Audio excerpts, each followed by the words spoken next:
আমার strike forward কাজের নতুন একটা মাইলস্টোন আবারও অতিক্রম করলাম। আসসালামু আলাইকুম, সবাই কেমন আছেন? আশা করি সবাই ভালো আছেন। গত রাতে ঠিক এরকমই সময় 10টা, 10:30 বা 11টার দিকে আমি একটা আপডেট দিই যে বাংলাদেশের টপ 5 চ্যানেলের মধ্যে যে কোনো একটা চ্যানেল স্ট্রাইক ফরওয়ার্ড করা হয়েছে, কিন্তু আমি নাম শেয়ার করি না। যেহেতু বাংলাদেশের টপ র্যাঙ্কিংয়ের 28 মিলিয়নের অধিক সাবস্ক্রাইবার একটা চ্যানেল, তাদের সিকিউরিটি পারপাস চ্যানেলের অনেক সিকিউরিটি পারপাসে এই তথ্যগুলো শেয়ার করা নিষেধ থাকে এবং চ্যানেলের মালিক এবং এই প্রতিষ্ঠানগুলোর যে একটা সম্মানের জায়গা থাকে, অনেক সময় এই প্রতিষ্ঠানগুলোতে ফেক স্ট্রাইক এমনকি হিংসার বশবর্তী হয়ে অনেকে স্ট্রাইক দিয়ে থাকেন। তারই প্রেক্ষাপটে এই চ্যানেলটা আমার কাছে কাজে আসে। চ্যানেলটা মূলত প্রথমবার কাউন্টার করেছিল, কাউন্টারটা যখন রিজেক্ট হয়ে যায় তখন আমার সঙ্গে যোগাযোগ করেন এবং আমি একদিনের মধ্যে, একদিনও লাগে না, 12 থেকে 13 ঘন্টার মধ্যে এই চ্যানেলটার স্ট্রাইক ফরওয়ার্ড করে চ্যানেলটা সেভ করে দিই।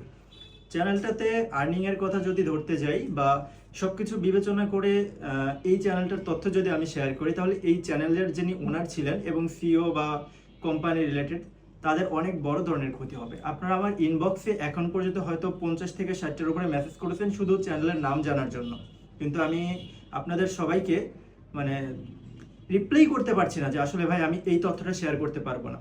এর জন্য আমি ছোট একটা ভিডিও করে আপনাদেরকে জানিয়ে দিচ্ছি। এছাড়াও এই চ্যানেল ব্যতীত আরও কিছু চ্যানেলের স্ট্রাইক ফরওয়ার্ড করা হয়েছে এবং রিজেক্ট স্ট্রাইক ফরওয়ার্ড করা হয়েছে। আপনারা আমার টাইটেল এবং নিচে একটা চ্যানেলের ভিডিও দেখতে পাবেন এই ভিডিওটার শেষেই। সেখানে একটা চ্যানেলের 53টা ভিডিওতে স্ট্রাইক অ্যাক্টিভ হয়। তিনি এই চ্যানেল মালিক 50টা মতো স্ট্রাইক ফরওয়ার্ড করতে পারলেও 3টা স্ট্রাইক ফরওয়ার্ড করতে পারেন না।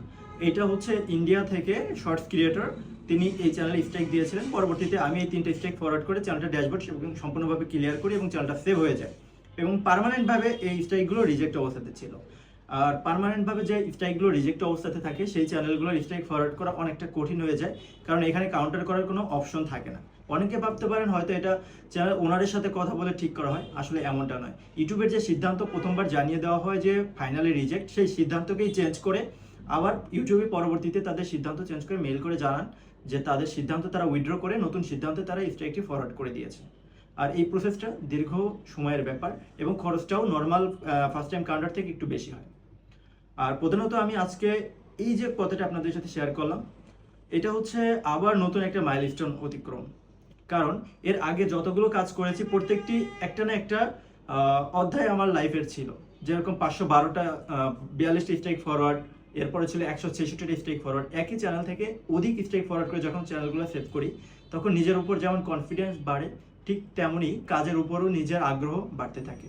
আর এবার তো পুরো একটা আশ্চর্যকর বিষয় হলো যে বাংলাদেশের টপ 5 চ্যানেলের মধ্যে একটা চ্যানেল যেটা 28 মিলিয়নের অধিক সাবস্ক্রাইবার, সেই চ্যানেলটা সেভ করলাম।